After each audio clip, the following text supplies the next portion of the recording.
Yeah, this is Freedom Phil. What's up? I want to talk about a little bit about something that I think actually is holding a lot of people back. Because I have people that talk about, tariffs and the cost of things, and they fail to notice inflation. But I'll talk about the thing that's probably really affecting your ability to live your life. Yeah. Where am I going with this? Freedom Phil, like, subscribe. Let's get into it. And hey, turn up the video speed. And why do I always say that? Because you can watch videos far faster. 1.5 to 1.75. And for those that haven't noticed, I've set up the parameters on my channel here to where if you've been a long-time subscriber, you're free to comment. And if you say intelligent things, I'll keep you around. But if you just roll up and say random stupid things, robotic things like, spammers from India or whatever country, we don't need you here. It's you can go spam somewhere else. And by the way, as I always say, this is a channel for adults. If you're somebody just farming off your parental responsibilities to a screen and their kids are watching what I'm saying, and you don't like what I'm saying because, oh my God, it made your kids question things and think, and maybe they question their parents. Stop being a shitty parent. Stop knowing what your kids are watching. Don't blame me for the fact that you don't know what your kids are doing. Yeah, why did you have kids if you're not able to be a parent to them? Let's get into this. I often look at people and they bring up occasionally, someone will bring up Trump or whatever. Or they'll talk about the tariffs. Oh, God, the tariffs and blah, blah, blah. Like one of my relatives was saying he has a family member that bought like a shipping container full of windows and a bunch of other stuff from some other country. And he's like, well, they were this much less to buy it from that country. And there was like a $10,000 tariff. And I'm like, so? Like I bought windows from the guy, in town. 2 towns over when I did it, and I spent like $6,500 on windows. Like, and that was your suggestion, by the way, guy that was complaining about the tariffs. And I'm like, so the guy paid an extra $10,000 because those windows were made in some foreign country. Why didn't he buy American windows? Well, they would have costed more. He thought at the time he was going to do it. So, and his attitude was like, well, why should he have to pay $10,000 extra dollars to get a shipping container full of windows off the docks? Why should those products be allowed to come into our country, which then makes the situation where you can't actually employ Americans? And the general attitude I find from a lot of boomers, by the way, this guy's like a younger boomer, no offense. I'm like, dude, I like you, but let's be real about it, assuming you watch this. You're going to be dead pretty soon. You got another 20, 30 years because you're a younger boomer. His dad's lived a phenomenally long life, so you'll be around for a while, I'm guessing. But we got to think about the future generations here. We need our people to be employed. People need jobs. And if you're buying everything from other countries, and these other countries have the nerve, like we try to produce things and sell them in other countries, but they're like, no, you have to pay tariffs to get access to our country. I know. Or whether it's China or India or wherever. Like, you guys have all these tariffs on us. And what do we sell? What do we really sell to these countries? What, soybeans? A few farming products? Whoop-de-friggin' do. What do they sell to us? They bring cars over here. And like in the case of Europe with all their regulations and stuff, they seem to love having their regulations, so you can't do anything in their country. But then when you're like, you know what? Let's make fair. Now the tariffs are, and I remember, I think Trump did half of what the tariff was that they charged to us. He did half of that to them. And like, oh God, no, us rich Germans cannot handle it. Oh, yeah, I know. I'm sorry. Like, what's the deal? Well, we want to produce the auto manufacturing in Germany for our German people to have jobs, but then sell to your beautiful American market, the biggest market in the world. You want to sell in our market, but you don't want to do anything for our people? Get fucked. I do think it's right to tell these companies and countries, moreover, companies and countries, pretty much the same thing in my mind to some degree, that if you want access to our big, beautiful market, because we might be declining we're a world-spanning empire, but we might be declining to some degree, but we are still the biggest consumer in the world. If you want access to this, you should at least build an assembly plant in our country. Employ somebody. Do something for our country. Oh, no, we will do nothing. Okay, get the fuck out. And who's that good for? Oh, the people that have already made the effort in this country. Let me give you an example from back in the day. Toyota was told you couldn't produce those vehicles for those prices if you built them with American labor. That was the big three, the big union big three trying to fucking tell Toyota off. And Toyota said, okay. So they built a bunch of factories in America and they've still produced cars for a better price.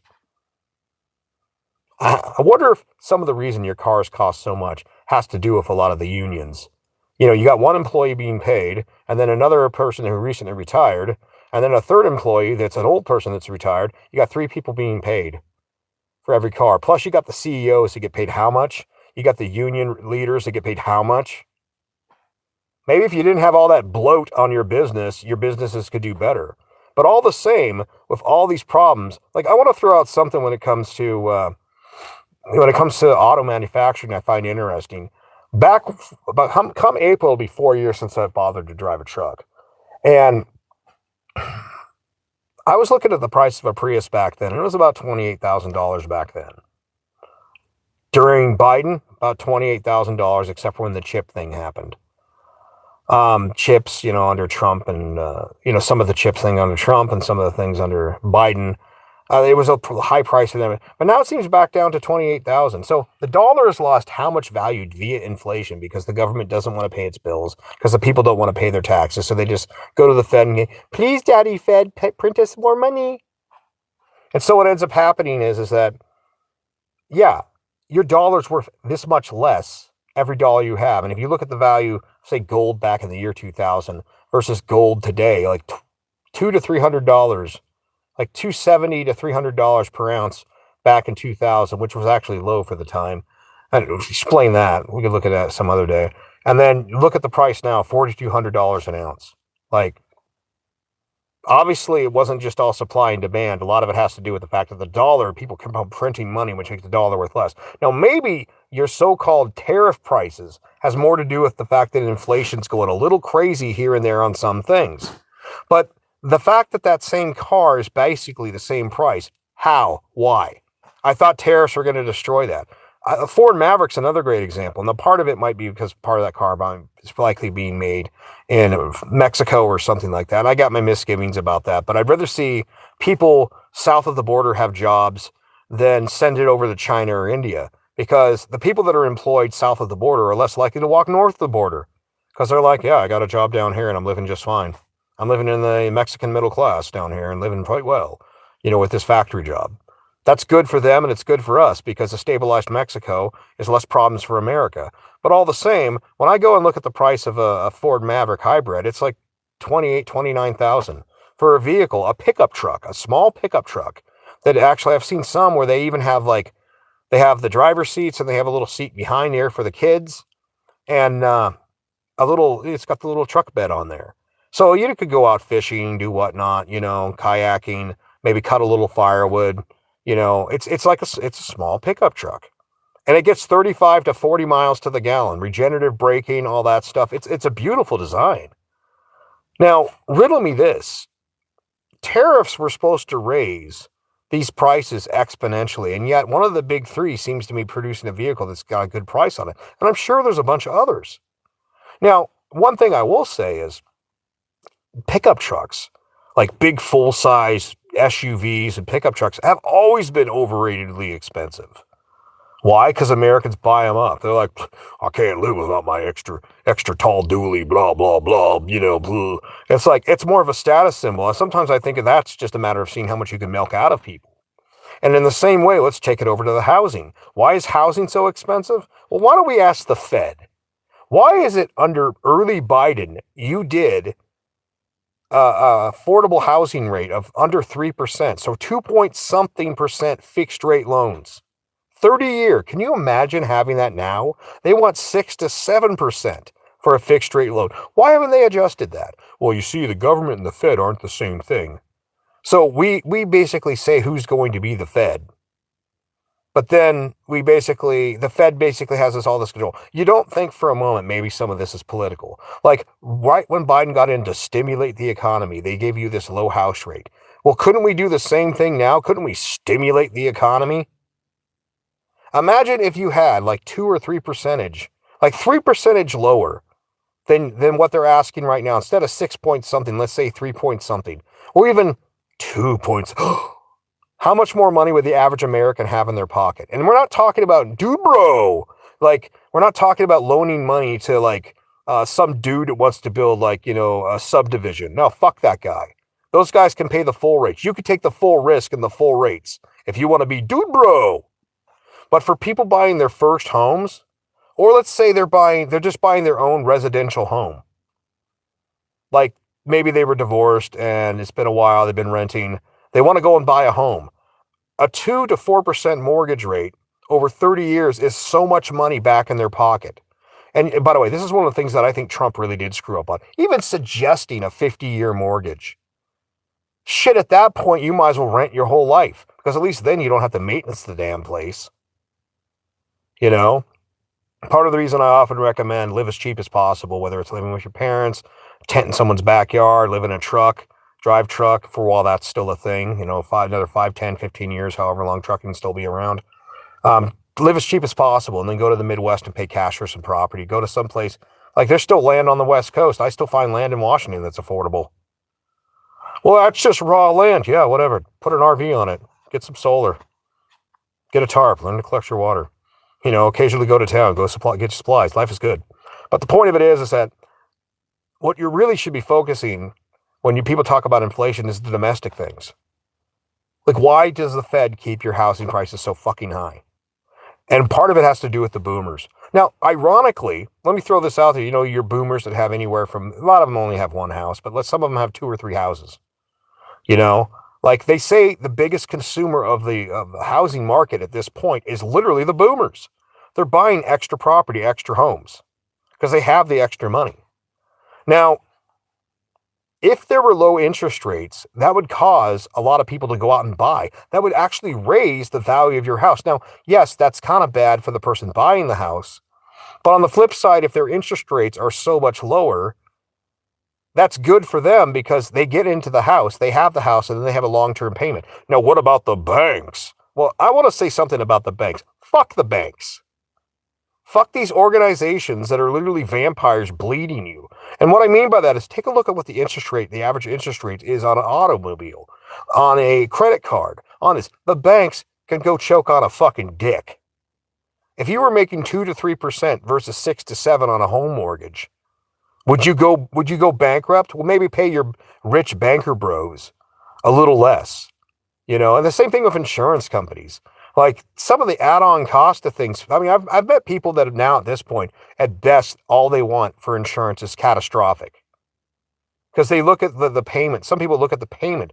And this goes for housing as well. The interest, not the interest rate, but the insurance rate on the cost for the yearly insurance. You're like, well, and then you see someone has like a roof claim and they try to do a patch job, what needs to be actually correctly fixed. And you're like, I'm not paying this much per month for something that never pays out. That's the same way a lot of people are starting to view housing. You want me to pay how much just for a place to live?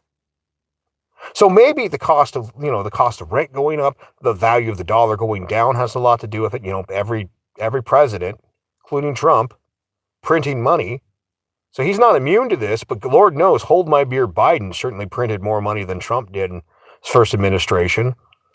And yeah, the big beautiful bill wasn't free either, by the way. So I got my criticisms of him. But we bring it back down to tariffs.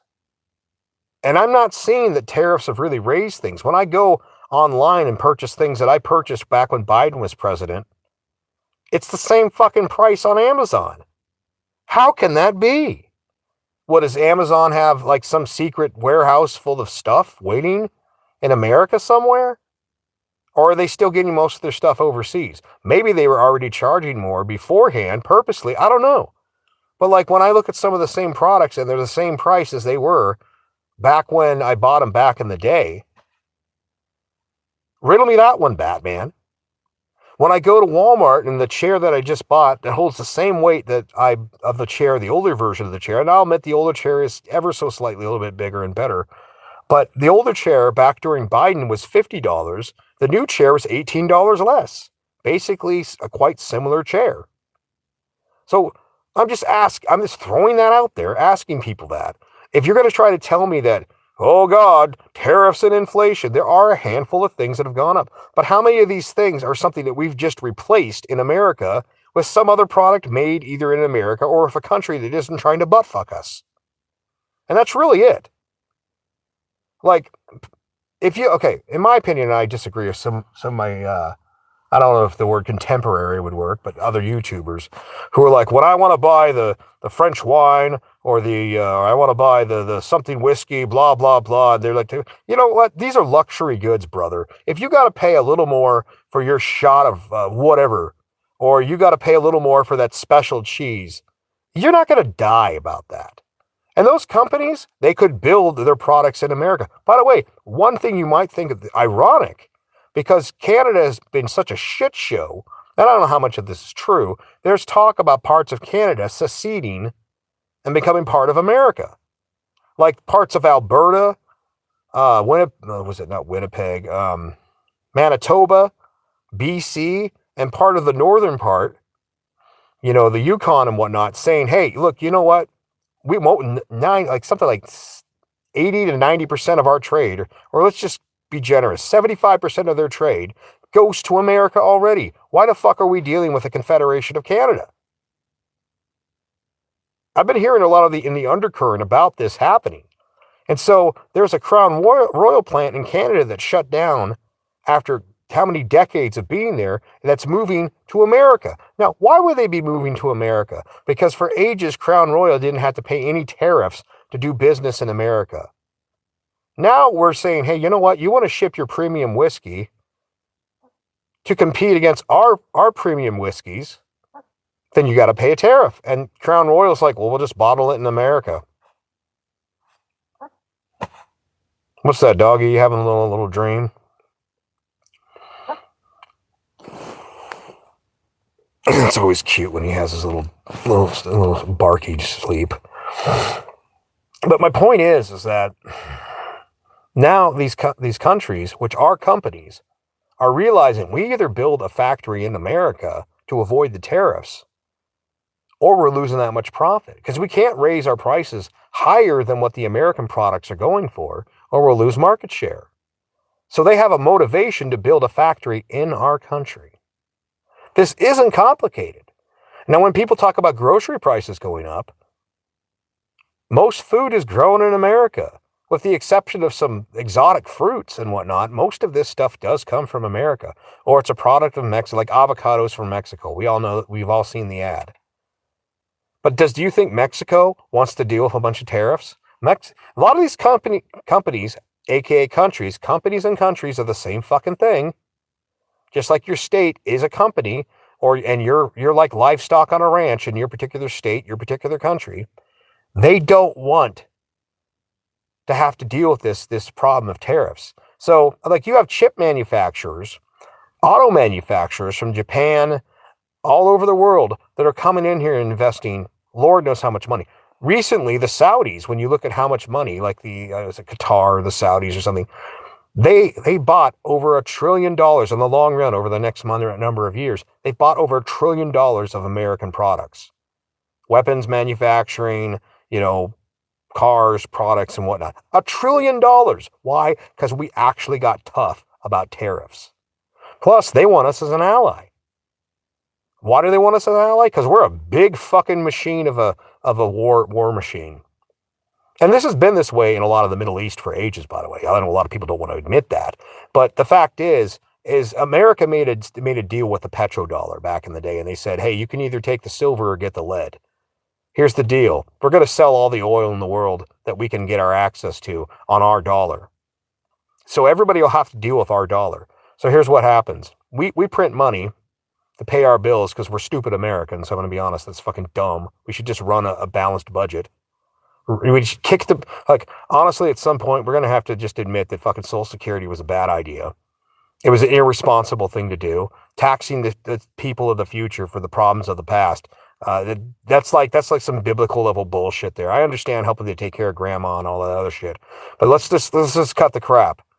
You got 15% of everybody's dollar made given away for somebody else. And well, we paid in back in the day. Well, if you really look at the taxes and the public schools that have never been free in my lifetime, you never actually paid if you had kids. Between all you'll get back from Social Security and all you got benefits from public school, like anywhere from 9,000 in the Rocky Mountain State to over 15,000 in Western Washington for 1 year of K through 12. Most people never pay taxes. We just print money and inflate the dollar. It was a really good deal for us to do the petrodollar. And then the guarantee is if any other country messes with your oil country, we will bomb the shit out of them. So you buy our debt, we buy your oil, and it's a great scam. They always have American dollars, American money coming in because we're buying their oil, and then we always have them buying our debt, and it's a pretty sweet relationship. So a lot of those countries want to keep that going. They want to keep that kind of business arrangement going. Sure, they'll go up and down on oil prices with OPEC, but that's just business. Also, another reason, as we produce more oil in America, we kind of liberate ourselves. Think about this one for a second. Why isn't natural gas more used in America? We have tons of it. We got no lack of supply. I mean, for instance, if you had a furnace, and I've pointed this out before, if you had a furnace and that furnace was considered a generator, if you look at how much waste heat is produced from an exhaust of a generator, you could actually heat a house with the waste heat with a heat exchange. You could actually produce the energy back into the grid. So during the prime times of the day, you could even use the liquid coolant not only to heat your water, but to actually heat part of your flooring as well. So you could literally produce energy, put it back into the grid. That would actually produce energy, the same amount of therms of natural gas that would be pissed away just for your furnace to burn it. This is the same tragedy that happens at every trucking company, that when they take waste oil, they have a waste oil furnace. You could have taken that same waste oil, produced black diesel, which is waste oil diesel, and effectively produced how much energy, how much hot water, how much heat. You could literally use the waste heat from that type of situation to run a fucking bakery, to run a restaurant level of cooking. I kid you not. Just look up the numbers for the level of how much the Fahrenheit levels. Like my little solar oven out there gets to 300 from the sun, 300 to 350 degrees, and I bake all the time with it. Go look at what the exhaust temperature is out of a generator. Our country, basically what I'm getting at is we constantly waste. It's just what we do. But bringing this back to tariffs and all that shit, because that's what we're actually talking about. Yes, a handful of things have gone up. But the majority of things are relatively the same price. Well, I go to the Dollar Tree and it's $1.25 now. Did it ever occur to you for that decade or so when the Dollar Tree, or 2 decades, the Dollar Tree existed charging you $1, they were hosing you on your prices? And also, have you noticed that some of the quality products that used to be at the Dollar Tree don't exist there anymore for $1? That's because they couldn't afford to get them for less than $1. They couldn't get them at volume. The Dollar Tree, if we're being honest about it, some of the products at the Dollar Tree are what we considered overstock. And a lot of people don't understand that. The objective in a business is to produce so much that you never run out of product when it needs to be sold. This is a secret of a grocery store. This is why you can get free food at food banks and you should never feel bad. The grocery store will buy more product than they ever intend to sell because it's worse to run out of product. It's crippling for business, because if people get the outlook that if I go to your grocery store, you're going to be out of this product. That's why whenever product runs out, they will immediately shove things to the side and remove the tag, or saying reordering. They'll go out of their way to let you know that it will be there tomorrow. Why? Because if you can't get it here, somebody else will order extra and order more, and then they'll have it. But if they have too much, what ends up happening is 2 different things. If it's perceived there's going to be massive overstock, then companies like the Dollar Tree and other places, discount stores, will buy up the overstock at a discount price and then sell it at their store. Win for you, right? But if someplace has too much overstock, then that overstock basically ends up being donated as food. Now, mind you, there's no such thing as a donation. That's called a tax deduction. You get a tiny tax deduction for a dumpster, and you get a massive tax deduction for giving away food. Now, mind you, the farmer that produced it got a tax deduction for his entire business. The trucker that moved it to the processing facility, massive tax deduction. Processing facility, including all its employees as well, massive tax deduction.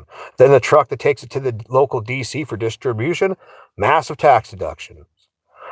DC, same thing. Another truck to bring it to your grocery, same thing. And then your grocery store, massive tax deductions.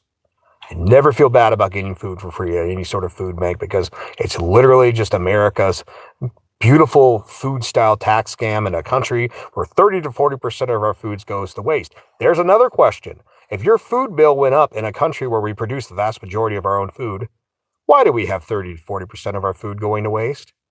Could it be that some of these companies were squeezing more money out of you? They realized that their TVs were going to go up slightly. Their electronic products out of foreign countries like China, India, were going to go up ever so slightly. So they basically squeezed the grocery prices to subsidize the TV prices, lowering the TV prices and raising your food prices. You have no choice but to buy food. An example, let me give you something I think is kind of interesting. In a world where your dollar is worth how much less now? Your dollar's worth how much less than it was just a few years ago because of inflation? They print a bunch of money, meaning there's more money out there, meaning every dollar you have is worth just a little bit less. For some reason, cabbage for a while there, I use it as an example. Before Trump, it was like 79 cents a pound or something like that. And then it got up to during Biden, it was like 88 cents or something like that. Early Trump, it was 99 cents. And it's like fucking back in my little Rocky Mountain town, it was $1.50 a pound. Why? Because the local grocery store can squeeze that much more out of you because it's the last grocery store before the great fly fishing, camping paradise zone. Rich people everywhere, basically. They'll pay those prices. That's the thing about it. They could squeeze more out of you. And then surprisingly, I've been going to Walmart's as of late, and the price is back down to 88 cents. We're rolling back the prices. What do you mean you're rolling back the prices? So you were just squeezing more out of us because you could? The cost of living, the cost of living more is because they can use the so-called tariffs, which I could see affecting your TV. I could see affecting your, so your cheap Chinese Ziploc bags, whatever, something like that. They went up a total of per box 15 to 30 cents. Why does that explain why they're $1 more? Because they can use this as an excuse to charge more. And then blame it on Trump. It's not our fault the prices went up. It's the tariffs. It's actually a lot to do with inflation, but the fact that the corporations get away with squeezing you. Now, you want to know why prices are going down? They were never meant to be really that high to begin with, but once people start saying, fuck it, I'm just going to do with less. I guess we won't go out to, going out to eat costs way more now because it costs more for those employees due to inflation, due to the cost of rent going up, due to the cost of everything going up. And they want to blame it on tariffs, but in reality, it's inflation. Now people are going out to eat less. Now people are buying less luxury beef. There's another great example. We spend how much money in America for farmers to raise cows? We spend how much of the Colorado River's water supply growing hay and alfalfa? Is beef ever been cheap? Back in the day when this is way 5-6 years ago, I was doing a keto diet. I could get one of those giant chuck steaks, pot chucks, the Fred Flintstone steak. I could get that for about $12 to $13, maybe $11 sometimes. Now that's $17 or more for the same damn steak. That's an American product. Why does that steak cost so much? Inflation. That's not tariffs. Tariffs didn't have anything to do with that. The grain is raised in America. The corn is raised in America. The water, American. The alfalfa, the hay, all raised in America. The gasoline, mostly produced in America. The diesel, all mostly produced in America. That's purely inflation. Beef has always been overpriced, mind you. But that beef going up vastly in price has everything to do. And by the way, beef has never been an affordable food. It has everything to do with inflation and supply and demand. Less beef means each cow is worth that much more. And those who have will still pay the price. Because they'll be like, I'm having my steak. While the rest of you plebs join me in eating chicken and pork. You know? Learn how to spice your food. Maybe hunting makes a comeback. Do you have a deer overpopulation problem? Not anymore. Poverty. Making deer popular again. Venison. Tasty meat. But that's the truth of it. You know, all these people running around talking about Trump's tariffs and all that nonsense. It's like, for the most part, most things are the same price. Some things are even less. And there's more Americans being employed. But the things that really actually affect you, when you look at it, like housing, the interest rates are what affects your housing price more than anything. Long term, yes, the house price goes up, but that's partially because of supply and demand. A bunch of illegals living in your country, they got to live somewhere. So that raises the demand for housing. By the way, here's another thing that raised the demand for housing. I know this is a forbidden thought here, but you know all those kids you sent during the millennial generation and even some of the Zoomers you sent to go to college and they got worthless fucking degrees? Well, if they learned to swing a hammer or do plumbing, electrician's work or something, maybe we'd have more houses. You know, maybe if we had more people that could build a house, we'd have more houses. No, we'll just have all the foreigners do it. You know, we could, you know, it's just a funny thing. And when there's a lack of supply of people that can build the houses, I'm not just talking about the framers. I'm talking about the people like, okay, your plumbers, your electricians, all your certified type of trades. Those people have to be legal citizens. They might be foreigners, but they have to be legal. They have to go through and pass all the same codes. Now, one thing could be argued is how many people were doing shit illegally with illegals. But all the same, you don't have enough of those people, so those people have to ask more to do their work. They ask more to build that house. There's for every 3 plumbers or electricians, for every 3 tradesmen we lose from younger boomers and older Gen X, or you know what I mean, Gen Xers and boomers, we're only getting 1 person back. We're only getting 1 tradesman back. So what do you think that does for the cost of building a house? Supply and demand. So your new house now costs how much more to build because you don't have enough people to build the essential parts of it. Then you tack on the cost of the banks. When you should have a 2 to 3% mortgage for a family home. We're not talking about dude bro investing. For a family home, that house costs more because it costs more to build it because there's not enough people to do the essential things. And the banks are tacking on how much more in interest. Maybe if you had enough people to build the houses and the interest rates were lower, you would have how much more money in your pocket, which would stimulate the economy, because most Americans are horrible at saving money. It would stimulate your economy by how much? Huh? It's not hard to understand. But just blame tariffs. There are a handful of things, rich luxury products that most of you don't buy, that have gone up in price. But who fucking cares if some French cheese or, you know, Italian wine goes, the people that buy those products can afford to pay it. The person buying a Ferrari can afford to pay the Ferrari price. And if they can't, maybe they should if you buy a supercar for $250,000, which you could actually buy a number of homes in the Midwest for that much. I'm not kidding. Go out and look. Go look at a small town. Go get on Google Maps, look up a lot of small towns all over that country. You could work hard in some other part of the country, live as cheap as possible, and go pay cash for an older house over there. When I say older, I'm saying somebody lived in it recently. They just moved on, passed on, retirement home or something. You could get a house for 50 to 100 grand every day in America. You just have to look for it. It's not even complicated. Think about how many houses you could buy for one Ferrari. Now, if your priorities, if you feel like it's, by the way, one thing I think is fucking crazy about our country, there's an exemption in Montana that if you live in Montana, you don't have to pay sales taxes or licensing fees for your car. So you'll have rich people who purposely have part of their life out of Montana, live everywhere else, by the way, but they'll live partially out of Montana to save like on on a Ferrari. They buy a Ferrari. Let's say they spend 250 grand on a Ferrari. I don't know what a Ferrari costs, but let's say a $250,000 to $500,000 for a supercar. And they'll avoid paying a huge amount of taxes by being in Montana. I've seen poor people that do that. I've seen people that are illegals that I don't know how they're doing it, but they'll be at the food bank with a $45,000 used SUV. Really nice SUV at a food bank. And I'll see the Montana plate and I'm like, yep, Montana exemption. These people are scamming the system. But yeah, I don't know. I just hear all the arguments about, inflation and the cost of things. And I'm just like, are you fucking kidding me?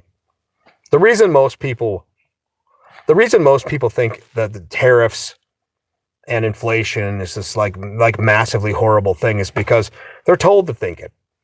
Like the talking box right there. I bet they told you a dozen times, oh my God, the cost of this going up. You notice how when the cost of things was going up under Biden, they certainly didn't sing that song, did they? Unless you watched Fox News. And by the way, because the people are fucking morons. They're morons. I'm not claiming to be any great genius, but the people are morons and they don't know how to do basic mathematics and they have little, if any, self-control. They just nod their heads and go, oh my God, red team bad, blue team bad, whatever team I'm told to think is bad.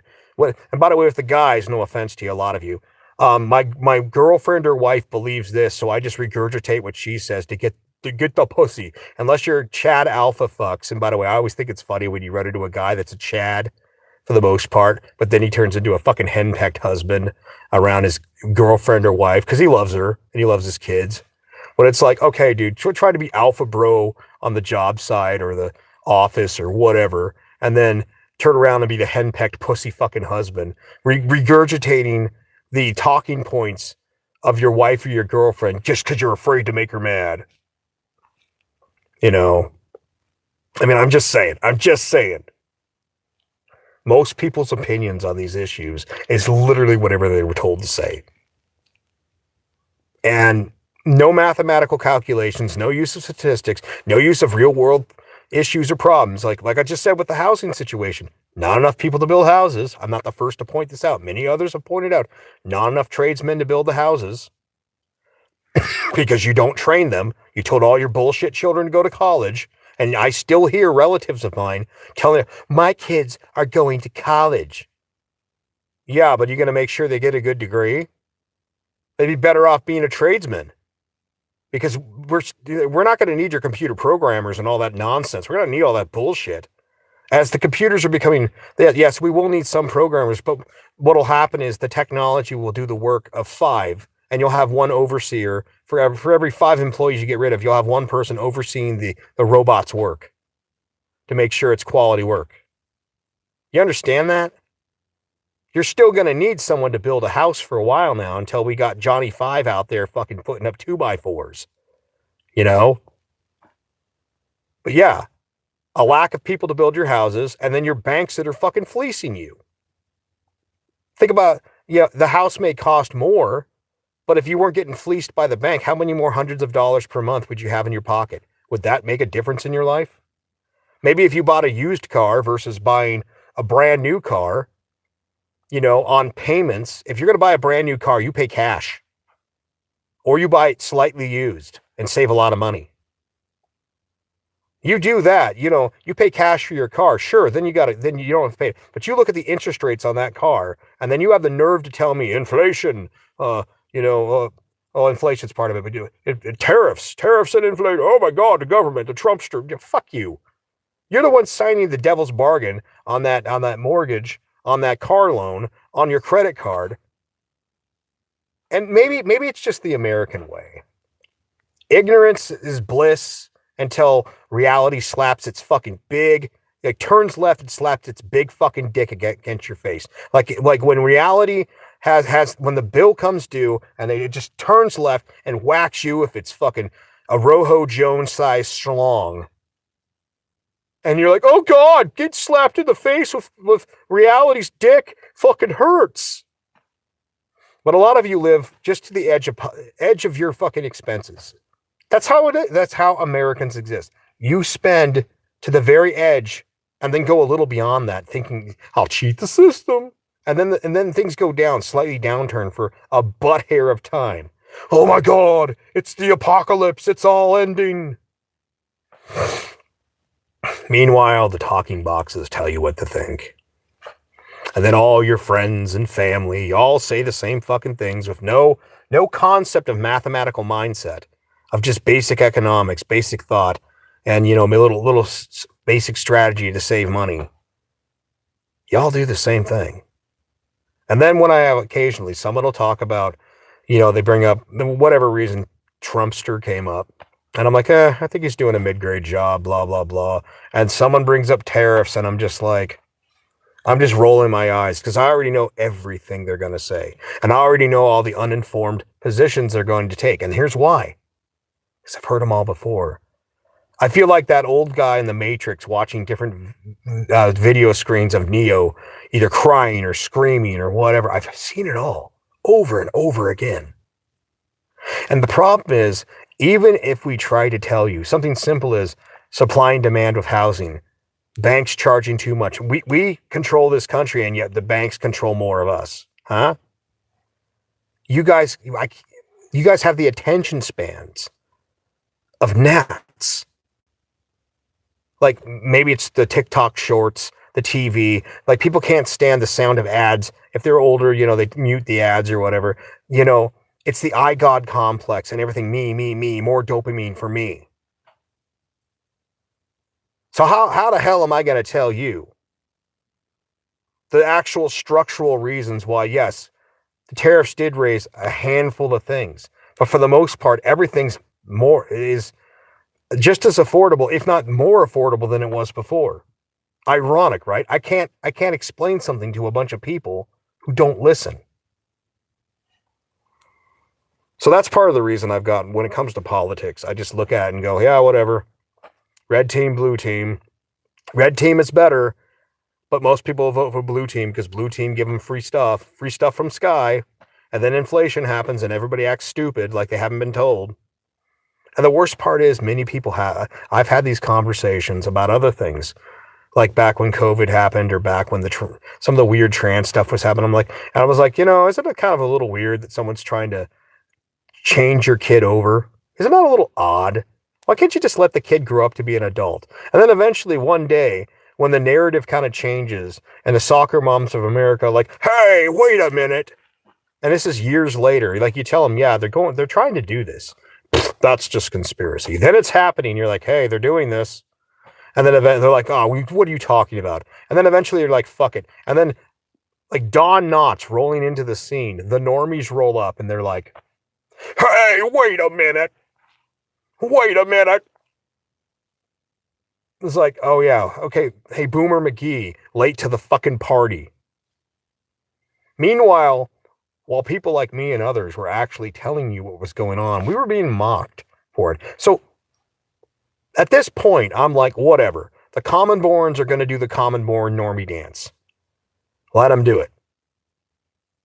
I got friends and family that are, some of them have the ability to be far more than they are. But no, they won't. They don't. You point out something logical, mathematical, and by the way, if you really want to piss off emotional thinkers, explain all your solutions with mathematical mindset.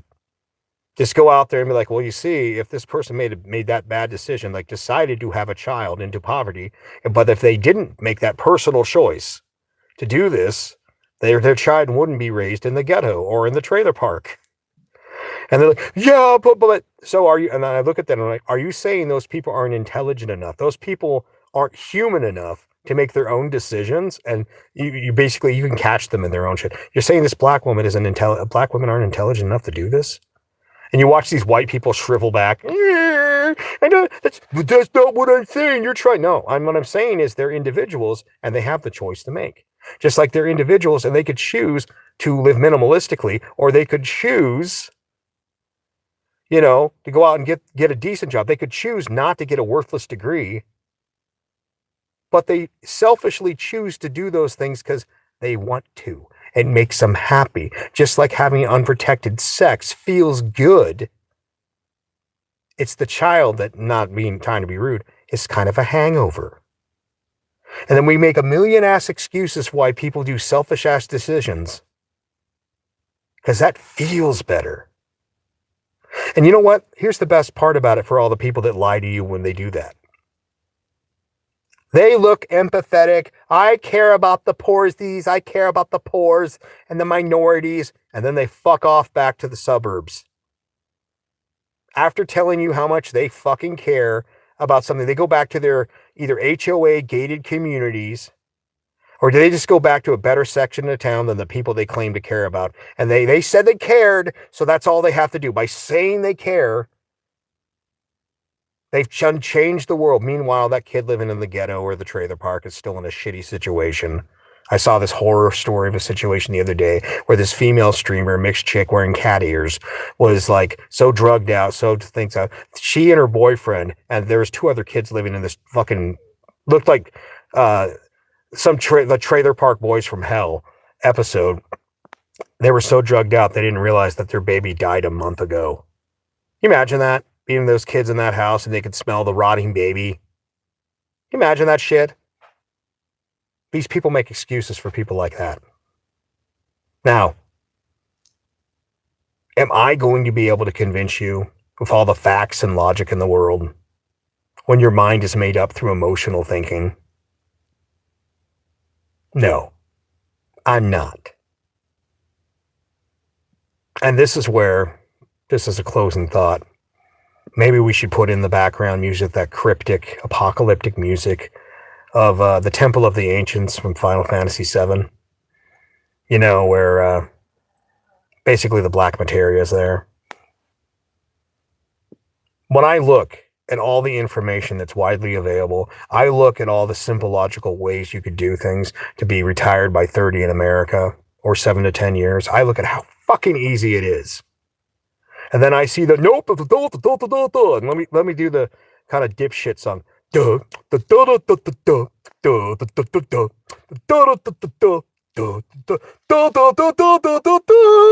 is fucking most people. I start to understand why the 1% want to eliminate a lot of you motherfuckers. I start to understand why they do what they do. Because even with a good plan, even with something that works, you will not do it. You will not listen. Until it threatens your life, you will do nothing. You'll just keep on doing the song all the way through your life. You'll just keep on following the leader, hopscotching right off the cliff, just like that album, the cover from that Korn album. Hey kids, she looks like she's having fun. She's about to go off the fucking cliff. Yeah! I start to look and see, if I was the 1%, after building all these libraries, all this internet access, paying all these extra taxes, all these charities to try to actually build a better world, I might just look at it and go, the people are dumb. The people are dumb. Just sell them some fun shit, make lots of profit off of them, and fuck off to some beautiful tropical island someday when all of it collapses. The people could build better things. They could do better things. But instead, every 4 years, we elect red team, blue team. And we think if we elect the other side, they're going to magically do a better job, when in fact, they're both the same basic groups. One team is just better at managing the situation than the other. The one wants to give away everybody's money that nobody has. And the other side says, hey, why can't we just keep a little bit more money, but then let's throw a fucking war. So yeah, when people talk about, what do you think of Trump? What do you think about all the politics? Does it matter? Like any of you are going to, like everything that I prescribe doesn't require a government. It requires you to just do it. So this is the real tragic thing about it. You could have the paradise you wish if you would just build it. If you would just build it. And that's why I look at the world. And like when people say, well, it doesn't look like you're living in paradise. I'm a van lifer. I like the way I live. But if I can work 1 year and go to the Midwest and pay cash for a house, and most of you are talking about 30-year mortgages, oh, well, never pay that off. Why is it I can do something, a man who dropped out of high school, for fuck's sake? Why is it I'm more intelligent than most of you that are college educated? Think about that for a second. Maybe it's because common sense prevails. In the long game, common sense prevails eventually. You can fake it till you make it for as long as you want, but sooner or later, common sense will kick you in the fucking ass. I don't know. Anyways, dog probably wants to go out. Freedom Phil, take it easy. Peace. Hey, you heard that. Later.